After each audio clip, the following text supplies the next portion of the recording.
Hi, this is Kilter. You're watching the AU review.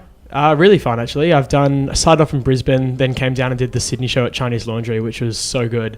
Then went down to Melbourne, which was also really fun. Flew from Melbourne to New Zealand for the first time, which was exciting. Played in Christchurch, and that was my first international gig. So it was a really good experience.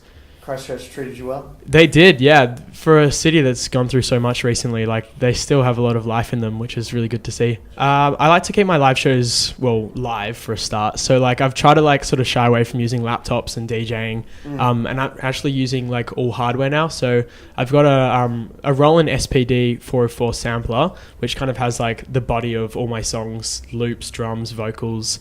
And then I've got a Roland SPD, which is like a drum machine. Mm-hmm. So I'm actually hitting that with drumsticks, which for people who don't know anything about electronic music, if they see a drum hit, then oh, that's a sound. So I think that's been really good.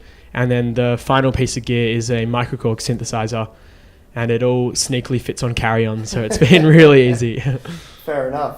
Well, no one has any excuse not to do it. Yeah. That's the case. That's it. It's a little more difficult setup for you though than just a laptop. Oh yeah, it's people turn up to clubs with just USB sticks, and then they see me coming on next with all my gear, and they get freaked out. So I think a lot of promoters have booked me not knowing that I was a live show before, and just had to scramble to find room. So, but it's really fun. I love playing like that. It's good to hear. I think there should be more of that. So do I. There's when you look at that sort of setup, were there any artists that you look to go, or what do they do? How do they do it in a live setting? Yeah, mostly kind of live bands, say Rufus. They do a lot of their stuff with gear.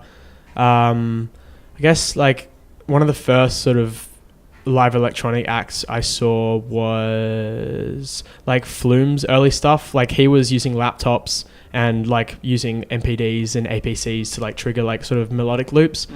And as opposed to DJing, even stuff like that, people like it, I think.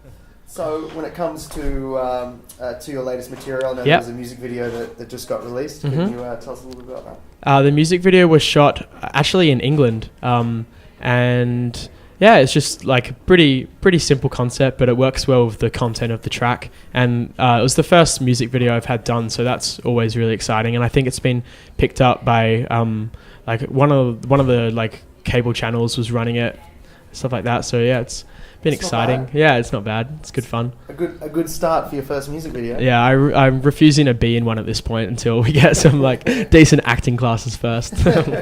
We're working on an EP at the moment, and hopefully maybe a 4 or 5 tracker. Mm-hmm. And so I've already got a couple of those songs down, and so just trying to stay on top of originals and write some new material. I've been working with a couple of vocalists, which would be really it's really exciting to do that as well. So hopefully the whole thing comes together nicely for early next year, I think. Fantastic. When you get a vocalist in, and I know every electronic performer is different in this respect. Yeah. But is that a collaboration, or do you give them lyrics and they go for it? How does that relationship work? It depends on the song. So for Hold Me, which I did with Youth is a duo from London, and I have never met them. I've talked to them online. They're lovely people, but it's weird how that can happen. You can do a song with someone from the other side of the world like that. But the original track for Hold Me originally had some vocal samples in it, and we were having trouble clearing them. So we were just getting really stressed trying to get the release out. So we just cut all the samples out, and they just started shopping it off to different vocalists.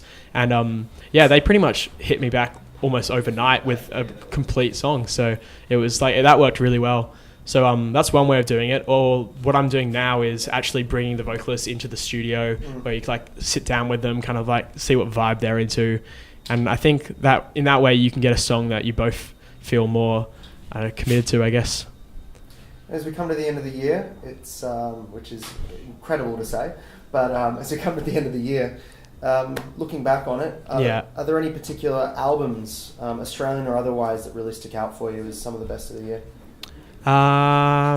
Whole albums. Ooh.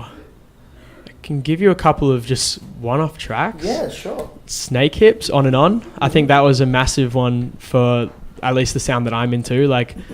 Disclosure, Settle. How could I forget that?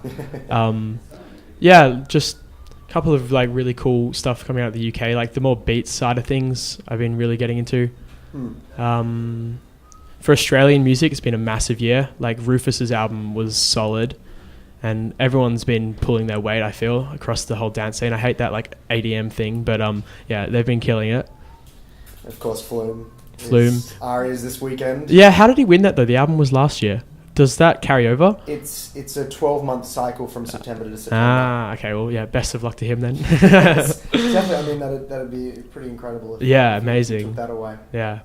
But I mean, with the sort of success he's having, even on an international level, do you find that there's a bit more interest in our local scene at the moment? Yeah, definitely. And he put that out there himself a couple of months ago. He said that he's been constantly asked about like what people are doing in Australia. And yeah, I've had people from like America and across Europe who are like, there's something like really exciting happening there, and like there seems to be like a natural, I don't know, like a congruent sound that everyone's kind of leaning towards, whether it's just because we're so sunny all the time, we make sunny music, or yeah, I think it's a really exciting time, and everyone's doing really well for themselves for the last couple of months, so it's exciting to see what's going to happen next.